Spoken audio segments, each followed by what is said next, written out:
আসসালামু আলাইকুম, কি অবস্থা সবার? কেমন আছেন? আমাদের ক্যানভা দিয়ে প্রফেশনাল গ্রাফিক্স ডিজাইন কোর্সের আমরা সেকেন্ড ক্লাসে।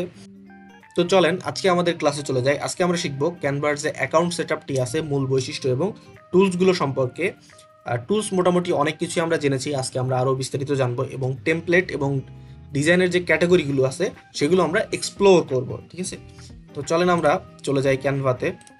আমরা চলে যাব ফার্স্টে canva.com। canva.com-এ আসলে আপনি ফার্স্টে এরকম একটা ইন্টারফেস পেয়ে যাবেন।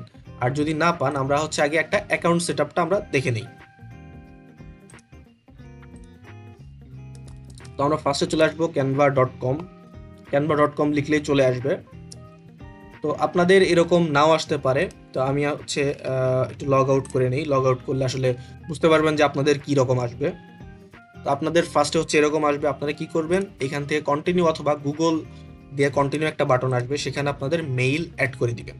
মেইল অ্যাড করে কন্টিনিউ করে দিবেন। কন্টিনিউ করার পরে আপনার যে অ্যাকাউন্ট আছে সেই অ্যাকাউন্টটিতে অটোমেটিক লগ ইন হয়ে যাবে। অথবা আপনারা আরেকটা কাজ করতে পারেন, ইমেইল এবং পাসওয়ার্ড দিয়ে লগ ইন করে নিতে পারেন। আমরা যখন ক্যানভাতে লগ ইন করবো, লগ ইন করার পরে আপনার সামনে এরকম ইন্টারফেস থাকবে। তো এর মধ্যে দেখেন এই পাশে অনেকগুলো টুলস বার আসছে, এরপর এখানে কিছু টুলস বার আছে এবং এখানে কিছু টুলস আছে। তো এই সম্পর্কে আমরা গত ক্লাসে বিস্তারিত শিখেছি। আপনি যদি না জেনে থাকেন তাহলে আপনারা গত ক্লাসটি দেখে নিন। এখন আসি, আমরা একটা ডিজাইনে ঢুকবো। আমরা একটা ডিজাইনে চলে যাব। তো আমরা একটা ডিজাইনে চলে যাব। আমরা ফার্স্টে একটা ডিজাইন নিয়ে আমরা দেখব। তো আমরা সোশ্যাল মিডিয়া একটা পোস্ট নেই, আমরা ইনস্টাগ্রাম পোস্ট নেই অথবা ফেসবুক পোস্ট, যে কোনো একটা। তো আমরা যখন ক্লিক করব তখন এরকম ইন্টারফেস চলে আসবে। তো সরি, আমার ইন্টারনেট কানেকশনের প্রবলেম থাকতে পারে, যার কারণে লোড হতে একটু লেট হচ্ছে। তো আমরা এখন দেখব টেমপ্লেট। টেমপ্লেট দেখার জন্য আমাদের এই পাশে বাম পাশে অনেকগুলো টুলস পেয়ে যাব। তো এই টুলসে আমি আগে ফার্স্টে এই টুলসের একটু ইন্ট্রোডাকশন দিয়ে নিই। এখানে দেখেন ফার্স্ট আছে ডিজাইন, এরপর আছে এলিমেন্টস, এরপর আছে টেক্সট। তো এইগুলো আসলে কি কাজে লাগে সেগুলো আমরা দেখব। এই যে ডিজাইনটা দেখতেছি, এটাতে আমরা কি নিয়েছি? আমরা নিয়েছি একটি ইনস্টাগ্রাম পোস্টের একটি টেমপ্লেট অথবা ইনস্টাগ্রাম পোস্টের একটি সাইজ নিয়েছি। আসলে টেমপ্লেটটা আসলে আমরা কি করেছি, সাইজ নিয়েছি। এই সাইজে আমাদের এটা ইনস্টাগ্রাম পোস্টের জন্য একটা ডিজাইন করব। তো এই ডিজাইনের আগে আমাদের জানতে হবে যে আমার টুলসগুলো কোথায় কিভাবে কাজ করে। তো চলেন দেখে নেই। ডিজাইনে যদি আপনি ক্লিক করেন তাহলে এইখানে অনেক টেমপ্লেট পাওয়া যাবে। এইগুলো হচ্ছে আপনাদের টেমপ্লেট। তো টেমপ্লেট কি কাজে লাগবে, টেমপ্লেট কি কাজে লাগে চলেন সেটা আমরা দেখি। ধরেন আমি এখানে যেহেতু ইনস্টাগ্রামের জন্য নিয়েছি, তো ইনস্টাগ্রাম পোস্ট লিখি, ইনস্টাগ্রাম পোস্ট, নট অ্যাড। আচ্ছা, আমরা যদি ইনস্টাগ্রাম পোস্ট লিখে সার্চ দেই তাহলে দেখবেন এখানে অনেক রকম ইনস্টাগ্রাম পোস্টের যে ডিজাইনগুলো আছে সেগুলো চলে আসবে। তার মানে ইনস্টাগ্রাম পোস্টের যে টেমপ্লেটগুলো আছে সেগুলো এখানে চলে আসবে, সেগুলো এখানে শো করতেছে। তো এই যে একটা টেমপ্লেট দেখেন, তার মানে কি, এটা হচ্ছে একজন কমেন্ট করেছে। আচ্ছা, একটু লোড হোক। আচ্ছা, আমি আরেকটা টেমপ্লেট অ্যাড করে রাখি এর ফাঁকেই। আচ্ছা, ধরেন আমি এইটা অ্যাড করে রাখি। তো এই যে এটা চলে আসছে। এই যে ইনস্টাগ্রামের এইটা একটা ডিজাইন, এটা একটা ধরেন একজন কমেন্ট করছে, সেইটা ডিজাইনের মতো করে এখানে আপলোড করবে যে তার এই কমেন্টটা ভালো লেগেছে, অথবা এখানে কোথাও পোস্ট করেছে, ঠিক আছে? অথবা ইনস্টাগ্রামে এই যে বসে আছে ইনস্টাগ্রাম ফ্রেমের মধ্যে এরকম একটা ডিজাইন করে সে আপলোড করেছে। তো আপনি যখন এরকম কোনো কিছু ডিজাইন সার্চ করবেন তখন আপনার এই ডিজাইন টুলসটার প্রয়োজন হবে। আচ্ছা, এরপরে দেখেন এখানে আছে এলিমেন্ট। এলিমেন্টের মধ্যে অনেকগুলা অপশন আছে। তো আমরা একটা সার্চ করি, আমরা যে কোনো একটা টপিক সার্চ করি।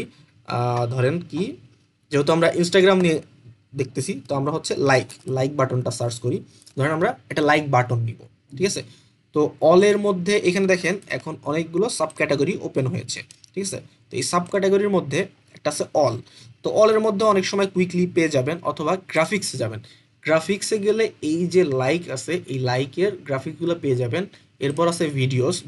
ভিডিওস তো জানেনই যে ভিডিওগুলো পেয়ে যাবেন। এরপর ফটোস, ঠিক আছে? তো ফটোস আর গ্রাফিক্সের মধ্যে একটা পার্থক্য আছে, ঠিক আছে? তো আস্তে আস্তে আমরা জানবো।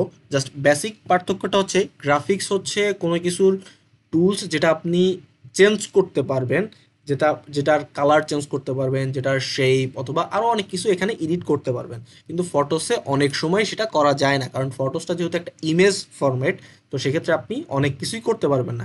কিন্তু আমরা যেহেতু গ্রাফিক্স ডিজাইন শিখতেছি, আমরা গ্রাফিক্স নিয়ে কাজ করব, সো আমরা ফটোসের মধ্যে যে গ্রাফিক্সগুলো আছে সেগুলোরও আমরা ডিজাইন আস্তে আস্তে শিখতে থাকবো। তো মোটামুটি আমরা টুলসগুলো জানতেছি। এরপর হচ্ছে আমাদের টেক্সট। তো টেক্সটে যখন যাবেন তখন দেখেন এখানে অনেকগুলো বিল্ট ইন টেক্সট চলে এসেছে। তো এইগুলো আপনি চাইলে ইউজ করতে পারেন, এইগুলো চাইলে আপনি ডিজাইনে অথবা নতুন ডিজাইনে আপনি ইউজ করতে পারেন, অথবা আপনি এখান থেকে টেক্সট অ্যাড করতে পারেন, অ্যাডে হেডিং নিয়ে হেডিং অ্যাড করতে পারেন। এখানে আপনি ধরেন কিছু লিখলেন, ক্যানভা ক্যানভা না গ্রাফিক ডিজাইন, যখন লিখবেন লেখার পরে এটা আপনি নিজের মতো করে এইখানে কালার অ্যাড করতে পারেন, এখানে কি করতে পারবেন, এখানে এটা ইটালিক করতে পারবেন, এখানে বোল্ড আনবোল্ড করতে পারবেন, এরপর কি করতে পারবেন, এখান থেকে ফন্ট ডিজাইন চেঞ্জ করতে পারবেন। দেখেন এখানে অনেক ফন্ট ডিজাইন আছে, আপনি একটার পর একটা চেঞ্জ করতে পারবেন। ঠিক আছে, আপনি কালার চেঞ্জ করতে পারবেন।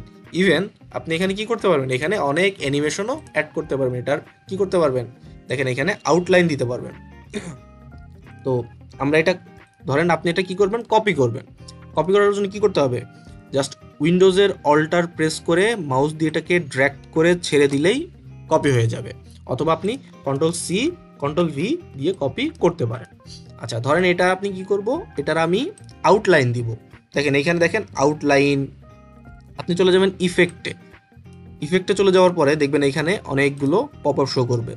দেখেন শ্যাডোতে দিলে আপনার নিচে একটা শ্যাডো তৈরি হবে, হয়তো দেখতে পাচ্ছেন না, আমি একটু জুম করে দেই। দেখেন নিচে একটা ছায়া তৈরি হয়েছে, যেহেতু ছায়া সবসময় ব্ল্যাক কালার হয়, যার জন্য এই যে দেখেন এখন যখন ব্ল্যাক কালার দিলাম তখন আরও ফুটে উঠেছে।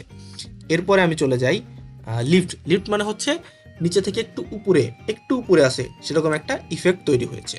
আচ্ছা এরপর এরকম অনেকগুলো আছে। এরপর আউটলাইনটা আমার ফেভারিট। আউটলাইনটাতে কি করা যায়, আউটলাইনটা আপনার লেখার বাইরে অথবা ডিজাইনের বাইরে আপনি একটা কি করতে পারবেন, একটা আউটলাইন ক্রিয়েট করতে পারবেন, একটা লাইন ক্রিয়েট করতে পারবেন, ওই লাইন পর্যন্ত ওই ডিজাইনটা থাকবে। আচ্ছা এরপর গ্লিচ দিতে পারবেন, ঠিক আছে, এরপর নিয়ন একটা ইফেক্ট দিতে পারবেন, ঠিক আছে, এরকম আরও অনেক ইফেক্ট আছে। তো এইগুলো আমরা যখন ডিজাইন করতে থাকবো তখন আস্তে আস্তে মোটামুটি সব কিছুই স্টেপ বাই স্টেপ শিখতে থাকবো। তো মোটামুটি আমরা ক্লাস 2 মূল বৈশিষ্ট্য, টুলস এবং টেমপ্লেট নিয়ে, ডিজাইন ক্যাটাগরি নিয়ে মোটামুটি আমরা সব কিছু আলোচনা করে ফেলেছি। তো ক্লাসটি ভালো লাগলে অবশ্যই একটা লাইক করবেন, কমেন্ট করবেন এবং সাবস্ক্রাইব করবেন।